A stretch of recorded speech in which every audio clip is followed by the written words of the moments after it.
Good morning. Hi. Good morning. So once again, Wednesdays, we're always so excited to have coffee with friends.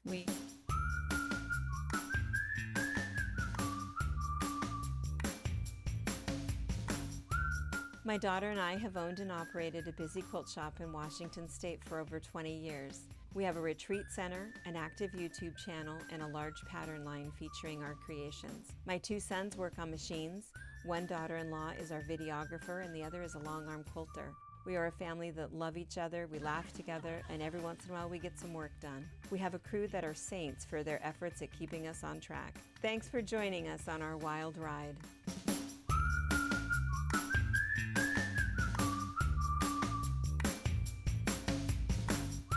We still lonely, still missing people. We've been working hard getting things ready to go for our anniversary week. It'll be Next week, we have lots. So much fun. So much fun. Yeah. We're looking forward to more people coming in the store. We're hoping that goes well. We've got spots on the floor. We've got new signage up. Everybody still has to wear a mask, of course, still has to social distance. But and we know that we won't see some of our friends that are still really nervous about coming in, and we get that. We still have curbside service available and lots of online stuff, so you can do, whatever you feel comfortable with. But anyway, we're just super excited for our anniversary stuff. And our anniversary stuff, the specials are in-store and online. Yes. Because we have great friends from all over. And so it is not just our local girls. Yeah. So we're excited about that. So we're also excited. Brianna's hair, have you noticed, is starting to change colors. It's slowly it was getting that less bright dramatic. Purple. And so pretty soon she's going to be blonde. Yeah, that'll be fun. We're going to try to insert a picture of Harper has the same shirt. And, baby says. So when we did our family pictures for ever ago, it seems like. When her hair was a normal color. Yeah, when my hair was not pink. Harper was wearing it. So we'll throw in a picture so you guys can see little Miss having her little flouncy. She's so beautiful and she's so adorable. And it's funny because I think that there's rules about, Facebooking and whatever, that you're not supposed to show pictures of your children because someone's going to steal your child or whatever. But I don't know what those rules are. And it's never going to happen anyway. Oh, God. If you know Harper. She ain't going anywhere. And she's never alone, so you're not going to steal her out of your yard or anything. But anyway, we don't think there's any stalkers on our site. We want you guys to see her cute little family. Yeah. So we'll share some pictures. We should also put in some pictures of Brittany and Jordan and their cute little family. Because everybody knows Eliza. Eliza's quite the little video star. But we talk so much about the two boys because the two boy cousins are 8 months apart, and the two girl cousins are 2 months apart. And so they are best of buds. And that's how it was, though, with us, because my brother and sister-in-law, their kids were the same age as our kids. So I'm so glad they'll always have someone. Yeah, someone has And I'm glad Harper has Aurora, because I think Aurora will be very sensible. Harper, don't hit her. She didn't really mean it. Harper's bossy. She's bossy, and she's got a kind of temper. She does. She needs Aurora in her life to not judge her and say, Aurora is chill. just sweet and just a little kitten personality. Yeah, running through the field with the butterflies. She is a hippie. She's a baby hippie. Does her own thing. She's very free spirit, calm. Adorable. Loves everyone. Yeah. Yeah. She does. Yeah. And then there's Harper. And then there's Harper. But Harper, I am positive, will be working in this store by the time she's 4. She loves doing what we're doing. She does. And she, loves to be the boss, loves to be a part of it. And so I'm sure she'll be here by 4. Because for those of you who may or may not know the history, we opened the store when Brianna was 6. And Brianna worked in the store at 6. And it was funny. I don't know if I've told this story already 4 times. Please don't chastise me if I have. But it was funny because we would work, other people worked in the store because I still had my job at the clinic. And so Brianna and I would come and we would work on Saturdays. We would work here together. Yeah. And at first they would come in and they'd ask a question or whatever. Brianna would try to help them. And it's like, where's your mother? Go away. And then, she would say, how to make a half square triangle or math for your borders or whatever she would. This is the notion you need, whatever it was. Divided by 4 and you have to add 16 inches or, whatever. She'd say her little thing. And so then it took about a month, maybe a little longer. It depends. And she became this novelty. Yeah. People would come in the store and you'd hear them say, watch this. And then they would ask this little girl this question and she'd, oh, yeah, we do have that. And, whatever. You just rattle off. I mean, she answered and she would, we had a long arm machine that was set up in one specific room and we rented that out. Every day somebody was using it. And so she would use it and we would have to stack chairs. Yeah. And so she'd walk across the chairs as she was long arm quilting. And so it was pretty fun. She was a tourist attraction was to come and see this little girl that, had some, I don't know what they all thought, but anyway, it was pretty fun. So Harper is going to be our tourist attraction in a couple of years. My little so Spitfire with red hair. Exactly. The personalities are so exactly Hopefully the same. she'll get nicer to strangers. You were the same way. You really? were not, I would not say that you were friendly. You were never going to give somebody a hug. And Harper's not. No. But you were not unkind. You were just you almost came across as more mature because you weren't, kids are so friendly and will take candy from strangers. It's not going to happen. Yeah. You're not going to walk away with somebody or anything like that. But I wouldn't say that you were unfriendly. I just waited for someone to talk to me. Yeah. That's good. Yeah. That was polite. You were not chatty Cathy. You were not an Eliza who can chat with anybody. I'll help you. Yes. No. Miss Rose. And that's kind of funny because that brings up, we should talk about this first. That kind of brings up this is that this is Brianna's very first quilt. Don't look close, guys. I know, don't look close. No zoom in pictures. But I was 4. She was 4 years old.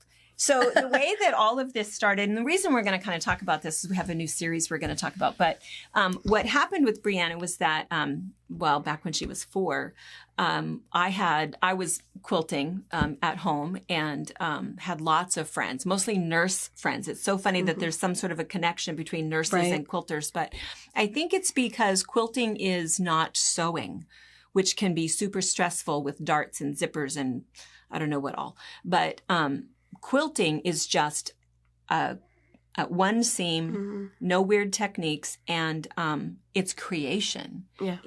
You've got something that you finish when it's done. Oh, it's just so nice just to sit and occupy your brain with something that is just enough but not stressful. And the nurses, I think, really liked it. So what would happen was, on not every Saturday, but often, we would kick the boys out of the house. So Brian and the 2 boys would leave. Brianna would get to stay because she was 4 and a girl.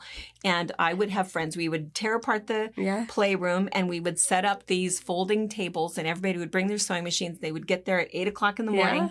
We would cut up our quilts, sew our quilts. I would teach them something and then we'd tear it all down and everybody would be out by dinner and they would be done. It was a quilt in a day. It was almost always a log cabin. That was what we made. And so lots of friends that came and did that. And Brianna, she would just kind of wander around and, wanted to sew, but she was too little to sew. So at first I gave her, she would go collect the little pieces and I told her, we'll tape them to a piece of paper. So that was the first that time. Lasted one day. One day. No, this is not a quilt. So then I gave her a needle and thread. No, that was not a thing. No. I don't think I even did like a black. I'm not doing that. And so then we bought her this cute little machine. I think we paid like $50 for that thing. Yeah. We ended up giving it to Marie Jimerson. Oh my God. So she had this machine. It was so cute. It was just a tiny little thing like this. It was adorable. And no matter where you stomped on that foot pedal, it just went, wonk, wonk. Oh, that's too fast. It was, wonk. Yeah. Wonk. It was so loud, you guys. Like, so the playroom's here, and then just along the wall is the sewing room, and Mom and I shared this. Dad would be yelling, "Turn that off! What are you guys doing?" It was so funny. So loud and so loud. She hated it. She hated it. It was like, this is not the same kind of sewing machine. It's like, it is, honey. It's your special one. It's your special sewing machine. No. No. So finally it's like, but she couldn't use my sewing machine because at 4 years old, you don't have the gross motor skills. You don't have the gross motor skills. You can't get that high. You cannot operate your foot pedal at the same time you operate your hands. It doesn't happen. And no matter what, it was like, wah! And even turning the machine down, she didn't have the gross motor skills to be able to do it. She wasn't old enough. And so we tried then. It's like, okay, let's turn it down and let's operate the foot pedal with your hand. So 4 years old, we have a picture of this. That we're going to add the picture We'll put the picture in for you. 4 years old, she could operate the foot pedal with her hand and sew one-handed. And loved it. Her little pigtails. Little pigtails. Cute little thing. So that's what she did, was she sewed on the machine. Well, then couldn't wait for the next class when she could go collect. Are you done with this? Yeah. And I used my scissors and I cut what I thought was a square. You know, some are rectangles, some are, I don't know what shape that is. Yes. So she was supposed to be cutting squares. And then she would sew her squares together. So she would sew her squares together in a strip, sew her squares together in a strip. And so what she was going to do is, this was the first part of it, is she was going to make a quilt for her Barbie. Yeah. Because I thought this to me is the key for young people sewing, is that you have to have a reward. Yeah. If you're working on something that's going to take you a month, they're not going to finish it. A child is not going to, they need to say, oh my gosh, look what I did. And then that gives all of that, all of the praise and all of the adrenaline, everything that happens for you to show what you did. I wasn't really into Barbies or anything, but I had the whole never liked dolls. Barbie doll set thing. And she had a bed and she had this stupid little, blanket, for her bed. It's like, well, we'll just make her a new one. Yeah. Look like she just wanted to make a quilt, and it made sense to make something small. So, So, So first it was a Barbie quilt. Yeah. So she sewed all these squares together. Here's what it looks like squares. And it doesn't matter. And I didn't even say to her, you have to match your corners. Totally doesn't matter. We'll just square this up to whatever size it needs to be. She added on her border. And it took her so little time. It's like, well, what if we make it a little bigger? It's like, we could totally make it bigger. So her cat, Rosanna needed a quilt. So then she went ahead and added more strips, put more things on there, put another border on. And your border doesn't have to be straight. Look at this. Border doesn't have to be straight. It doesn't matter. Those squares don't have to really be squares. Rectangulars, rhomboids, whatever. It doesn't matter. And so that was all sewn on. And she got that done. And it's like, okay, now we need to quilt it. Wow. Maybe I can make it a little bigger. Yeah. So then, because she had fabric left, so then she made one for her dog, Fred. So then it was going to be for Fred. So she added whole nother row, and it was kind of nice, really, because each time she did this, we were able to kind of square it up just a little bit, trim some things off to kind of keep it in a quilt shape. And so that was kind of nice. And so each border kind of had a nice little system to it. So she put this on, and then she just still had a little bit of leftover fabric. And some of this fabric, it was stuff that we had kind of gifted to her because this was her first project. She was 4 years old, and I kind of thought, well, we'll probably be tossing it. My biggest regret is that this is such an heirloom to me. This is just such a special, sweet thing, and it's not made out of really good quality fabric. There are some pieces in here that are good quality, a lot in here that is not, because we weren't going to give her our good stuff. I mean, that was before we had the shops. We were paying $12 a yard for fabric, so it's not, for a 4-year-old to play with. So that's my biggest thing is, go ahead and let them have the good fabric because you'll love it no matter what it looks like. So then there's the last little border that she put on it. And again, a pucker is just a seam with an attitude. And so little puckers in there, or we like to, and because she noticed this. She noticed this. She says, well, Mom, why does my border look like that? And I said, well, honey, you put a ruffle on there. And that's not an easy thing to do. So it's nice that you already are good enough that you can put a ruffle. And so she liked that. Yeah. Oh, look, Dad, I have a ruffle. And then Brian goes, oh, that's what that is. Okay. Yeah. Okay. It's a ruffle. And so then we just did the flip and stitch thing because, of course, binding, there's no way a 4-year-old's going to be able to do that. I don't even like it to this day. No. Not my thing. Neither one of us. I have a pile of them. quilted Someday. or quilted and no binding. Yeah. Yeah. Someday. Yeah. So we just sewed it on, and lots and lots of pins. And this is really the funniest thing. I don't know if you remember this part or not. So the funniest thing was that, so I showed her, I said, okay, so we're going to lay out your batting and your backing, and then we're going to put your backing and your quilt right sides together. And then you have to pin it, because you have to pin it really good, because then we're going to sew all the way around it. Oh, okay, fine. So we had her laid out in the family room on the floor, and we had the pins, and I showed her how to get started. And I said, well, about a hand's width apart, that's about how far apart your pins need to be, and we'll just pin those all down. And I had safety pins was what I was having her use. And I'm in my sewing room sewing. So she's in the room adjacent. And so she's pinning, and I'm just sewing away, doing whatever I'm doing. And after, I don't know, maybe 30 minutes, I don't even know, she comes in and she says, I need more pins. And I said, oh, okay. So I hand her some more pins, and off she goes, toddles off. And I keep sewing, and I don't know, 30 minutes, an hour later, she comes in, I need more pins. Oh, okay. Do I get up? Go see what you're doing? I need more pins. Hell no. I am just happy to be sewing, and she's busy. Here's some more pins for you.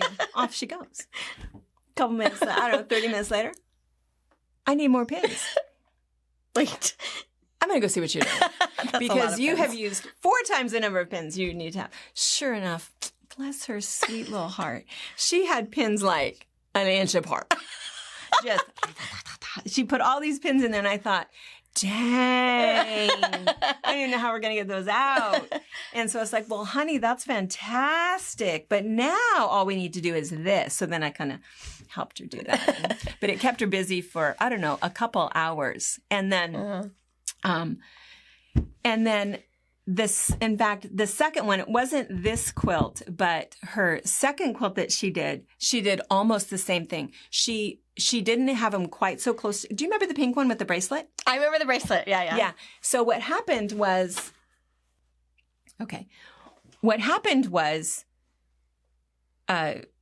for her second quilt, she did a pink one, and it was a bunch of, we did bigger squares. I think they were like 6-inch squares. And so she sewed them all together, and it was super cute fabric. Everything was nice. She went in, did all of the steps all over again. And I reminded her, when you pin everything together, go ahead and, let's pin it. So I showed her this far apart, this far apart. She totally remembered. Yep. Got it. I understand how to do it. So she pinned it. So I didn't have to check anything, because she pinned it correctly. So then she goes to sew it. So she sews around. We turn it right side out. And then normally what happens, and on this one, we didn't do any quilting. So see, we didn't put ties in it. We didn't stitch in the ditch. We just didn't do anything, because once she was done with this, she wanted to do another one. So we never went back and quilted this. But her other one, I said, now you need to quilt this. So we either need to tie it, or I showed her how to just do stitching in the ditch. So that was what she did. So then she did the stitching in the ditch. Everything was done. She got the whole thing done. And so we were out, and we were showing off to brother and to brothers and to dad. And she shows it, and she kind of shakes it, and it's like, what's that sound? It jingles. What is that? And so every time she did, it's like, something is wrong. And it's like, oh no, what is in it? So what did you leave in there? Pins. Because of course, if you leave pins inside, you don't want that to happen, because you're you going to stab yourself. Yeah. And so we're trying to figure out what it is. And then of course we find this spot. And it's like, that's got to be it. And so then it's almost like, what are those bridal shower games? When you're reaching in the purse or reaching in the bag, trying to decide what it is. What is that? What is that? So we're feeling it, and everybody's trying to decide, what is it? Listen to it again. What is that thing? And then finally I remembered, and I looked, and I said, where's your charm bracelet? Oh. I was wearing jewelry. I took it off. Well, it's in your right quilt. There. Yeah. So anyway, it's still in there. Yeah, we left it in there. It's still in there. So she has a cute little pink jingle jangly charm bracelet quilt. So it's adorable. So anyway.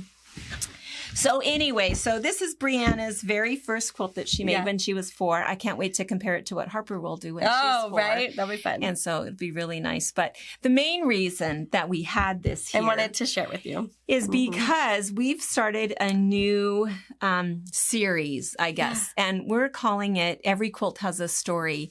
And we have talked about this for a while now, for a couple months, because people come in the store and they bring in their creations, their quilts that they've made. And we love seeing them, and we love hearing the story, who they made it for, or who made it for them, or how they decided what to do, what colors to pick, what pattern, and how they changed the pattern.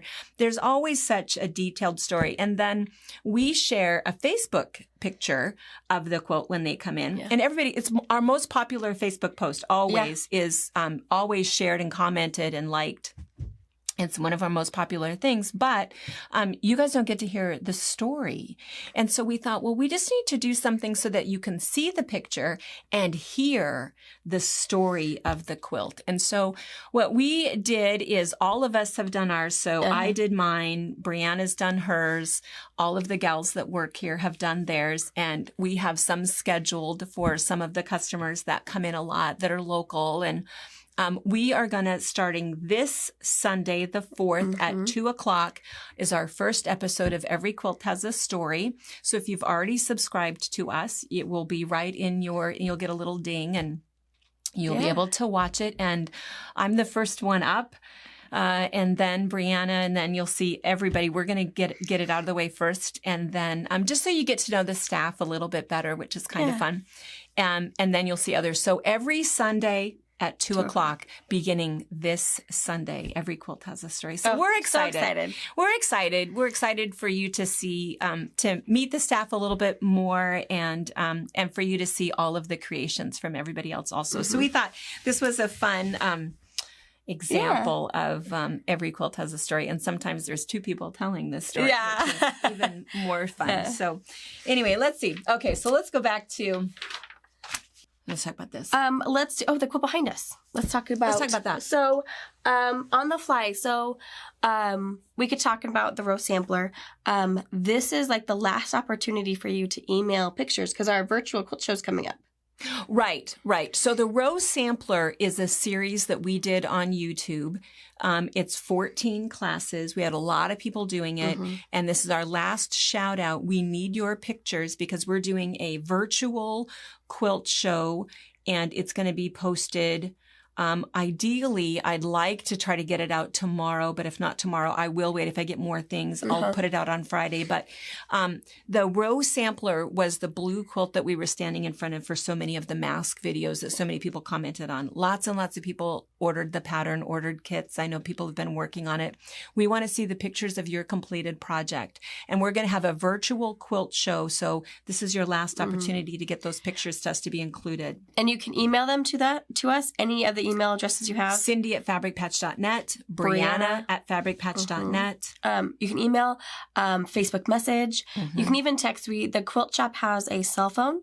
You can text a picture, add your name and where you're from to it, and that's 509-770-0668. Yes. You can text a picture. And again, if your quilt's not done, maybe it's just a few blocks, maybe it's just a top, send us what you have. Yeah. It's just fun to see. It's fun to see the colors. Yeah. And everybody's is so different with what they've done and the way they've outlined it and arranged it. So it's really fun to see.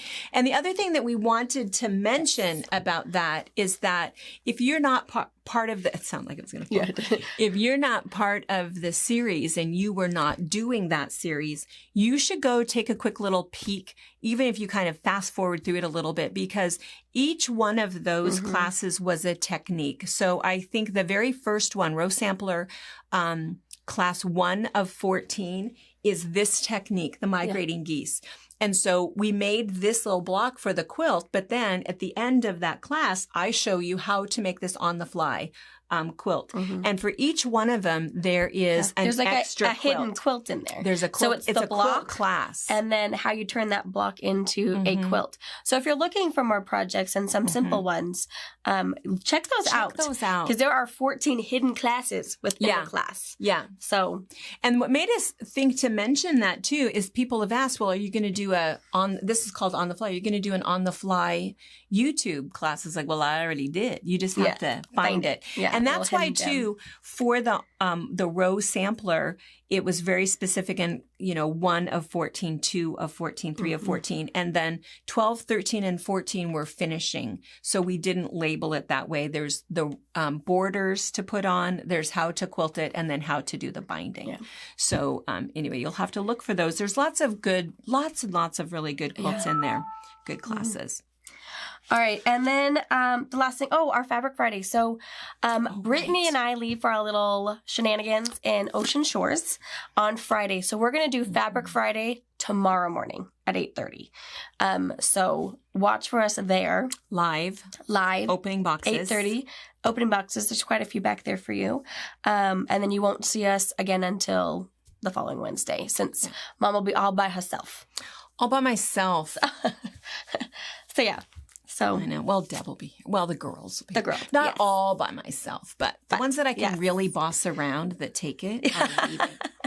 And again, starting tomorrow, the shop is open from 10 to 5:30. 10 to 5:30. There's no appointments. Just come in and hang out. Yeah, no appointments. Just come. Make sure you wear your mask. And so, yeah, we're open. Hand October sanitizers. starts a whole new thing. And next week... It's our anniversary week. It's our anniversary week. So Sunday is our premiere of the Every Quilt Has a Story. Yep. Monday is National Teachers Appreciation Day. So FYI, I think your teachers are working pretty hard. It's got to be hard for them. Yeah. And then our shenanigans, is that what you called it? Starts on Tuesday. Yeah. So super fun. We're not going to give any teasers really, but I guess you'll know. If you get the newsletter. You might already know. You'll know. Yeah, you might already know. You'll already know what the specials are. And then we just want to remind you about Friday the 9th is the 21 for Tanner. It's our fundraiser for the local boy, Tanner Williams. So we'll be doing our YouTube live auction starting at 10 a.m. Pacific time. Auctioning off stuff for him, and 100% of everything we raise will go straight to him. Yeah. So all of it. He's got a long road ahead of him, and we want to help out our local boy. Make sure you block out whatever that time is for you so that you can come hang out and see if there's an apron or a quilt or there's going to be so many things you're going to want. I'm just going to say. Yeah. It'll be good. Happen. We're excited. All right. I think that we're good. Oh, yeah. We were going to show you. That's right. I had a couple people. We keep forgetting. We have viewer questions and different things that happen during the week. And we always want to try to remember so that we can encourage you to comment and leave questions. And so stiletto in the binding video. I can't get this out. I'm thinking there's going to be a glare. Is it going to be a glare? Probably. In the video, I use a stiletto for binding. I use a stiletto all the time. I think the only time that you really, and you probably see it in different videos, and I might not talk about it very much. I don't know what's happening there. But this is a stiletto. And so this one is the one that's by Annie's. So one side of it is a pressing tool. So if you just want to finger press a seam because you don't want to stop what you're doing and go over to the iron, that's what this side is for. And this side is a stiletto. So it is a weapon. If someone comes in to grab your sharp scissors. Home defense. Oh, yeah. This would do some damage. Yeah, it would. Say. But what you use it for, and if you watch the binding video, if there's something that you're holding on to, because you can't get your little fingers in there to get it to feed underneath your foot, you just hang on to that and you'll see I use it quite a bit. I use it all the time. I always keep mine handy. Now, the one that I have, if you watch in the video, it's one that my son made for me. On a lathe. And so one end is a stiletto and one end is a seam ripper. So mine looks a little bit different from this, but this is basically it. So this is the one that we like. It's just made, you can find different stilettos, but we like the quality of this one. And we like that it's a tool that has a dual purpose. Yeah.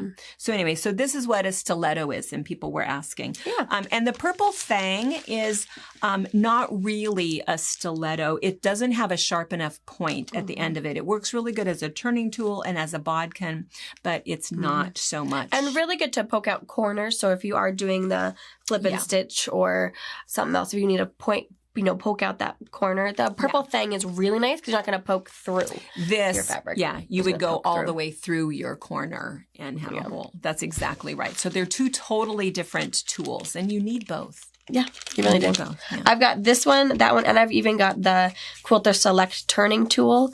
We didn't have. We'll throw in a picture so you guys can see what that is. Yeah. I love it. It is heavy, but for all of that turning stuff and that, but it's like this with a little ball on the top. It has a ball on the top.